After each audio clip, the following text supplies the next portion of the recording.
Assalamu alaikum students, how are you? Hope you'll be fine. I'm also fine. So let's start our lecture today. This is class 7. Our subject is science.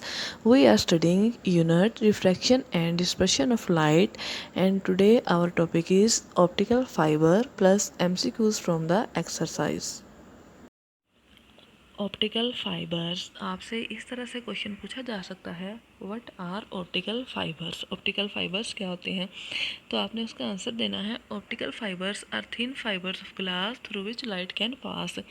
यानी कि शीशे के बने हुए पतले से fibres होते हैं जिनमें से रोशनी गुजर सकती है। They are bundled together and used as a light pipe. आप डायग्राम में देख सकते हैं ये ऑप्टिकल फाइबर्स हैं, ये बंडल की फॉर्म में हैं और लाइट पाइप की तरह ये दिखाई देते हैं। यानी कि ये जो है वो बंडल की फॉर्म में पाए जाते हैं और रोशनी के जलते हुए पाइप की तरह जो है ये दिखाई देते हैं। Light hits the side of the fibres at an angle greater than critical angle.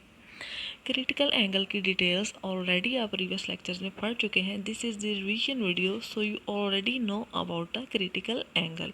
तो जो लाइट है वो फाइबर के किनारों पे जिस एंगल से टकराती है वो एंगल क्रिटिकल एंगल से बड़ा होता है। अब उससे क्या फ़र्क पड़ता है, इस खासियत की वजह से फ़र्क ये पड़ता है, all the light is reflected and it emerges from the other end of the fibers almost as bright as when it went in।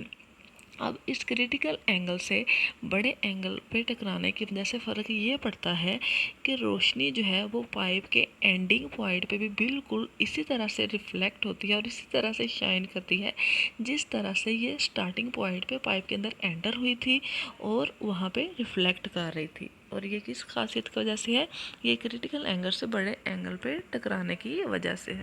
Next question जो है वो पूछा जा सकता है, what are the uses of optical fibres. तो optical fibres के uses क्या हैं। This can be used for inspection inside machines. मशीनों के अंदर मुआयने के लिए जो है इनको यूज़ किया जा सकता है, क्योंकि ये शाइन करते हैं, रोशनी पैदा करते हैं, तो इसी वजह से इनको डिफरेंट मशीन्स के अंदर इंस्पेक्शन के लिए यूज़ किया जाता है।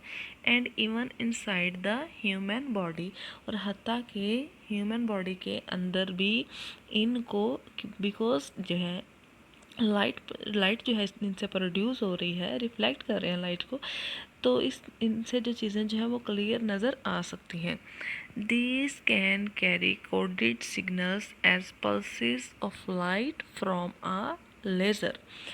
ये सिग्नल्स कोडिंग के लिए भी यूज़ किए जा सकते हैं। जिस तरह एक लेज़र के अंदर से जो पल्सेस हैं, वो लेज़र के अंदर पल्सेस जो हैं वो यूज़ होती हैं, इसी तरह से इनको भी सिग्नल्स की कोडिंग के लिए यूज़ किया जा सकता है। They can be changed into electrical signal at the receiving end। और ये रिसीविंग एंड पे जाके इलेक्ट्रिकल सिग्नल्स में कन्वर्ट हो जाते हैं, जहाँ पे इनको रीड किया जा सकता है या उन कोड्स को रीड किया जा सकता है। They are use to transmit telephone signals. Telephone signals की ट्रांसमिशन के लिए भी इनको यूज़ किया जा सकता है। तो डायग्राम में आप देख सकते हैं कि ये ऑप्टिकल फाइबर्स हैं, ये ग्लोइंग पाइप की तरह नज़र आ रहे हैं और बंडल्स की फॉर्म में है, और इस तरह से इनके अंदर जो है टोटल इंटरनल रिफ्लेक्शन जो है वो हो रही है। ये टोटल इंटरनल रिफ्लेक्शन का प्रोसेस है जो कि इस पाइप के अंदर हो रहा है, ये इसके इंटरनल रिफ्लेक्शन को शो कर रहा है। So this was about the optical fibres. There are MCQs from the exercise. So let's read. First one is the bending of light waves।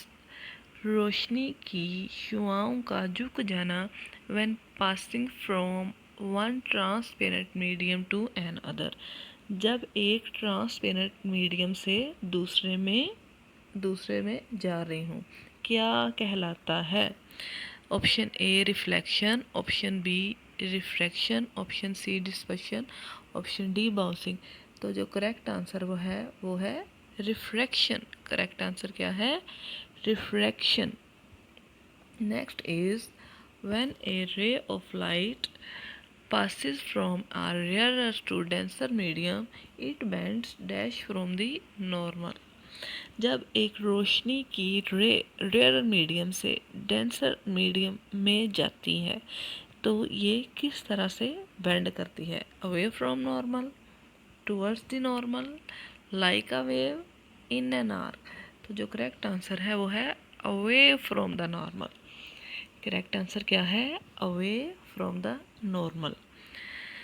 Third one is the angle which the incident ray makes with the medium is called angle of incidence, refraction, reflection, dispersion।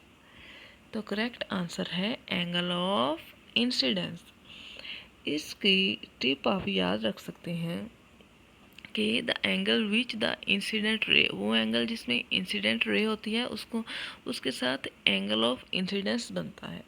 ठीक है, जिसके अंदर incident ray होती है उसके साथ angle of incident बनता है। ये टिप है आपके आंसर को याद करने के लिए। Next is the ratio of speed of light in the air to speed of light in the medium is called. इस रेशियो को क्या कहते हैं? Reflective, refractive, objective light. तो जो करेक्ट आंसर है वो है रिफ्रैक्टिव इंडेक्स। करेक्ट आंसर क्या है? refractive index। Next is very thin fibers of glass through which light can pass are called fiberglass fibers, optical fibers, tubes। तो correct answer है optical fibres. Correct answer क्या है? Optical fibres. Next is splitting of light when it passes through a prism. रोशनी का split हो जाना जब ये प्रिज्म में से गुजरती है क्या कहलाता है? Refraction, reflection, dispersion, formation. तो करेक्ट आंसर है डिस्पर्शन। करेक्ट आंसर क्या है? Dispersion. Next is objects appear coloured because they reflect और dash some of the colours of the spectrum. तो करेक्ट आंसर है एब्जॉर्ब। करेक्ट आंसर क्या है? Absorb. Next is colors except red, blue and yellow are called dash colors. Primary, secondary, plastic, rear। तो correct answer है secondary. Correct answer क्या है? जो primary colours हैं वो है रेड, ब्लू और ग्रीन। जो प्राइमरी पिगमेंट कलर है वो है रेड, ब्लू एंड येलो। तो उनसे मिलकर जो कलर्स बनते हैं उनको हम कहते हैं secondary colours. Next is cyan, magenta and dash are secondary colours. तो correct answer is yellow. Yellow जो है वो सेकेंडरी कलर है। So this was about today's lecture. I hope you must have understand this very well. Still if you have any confusion you can again ask. Thanks and take care. I love the educators. I love the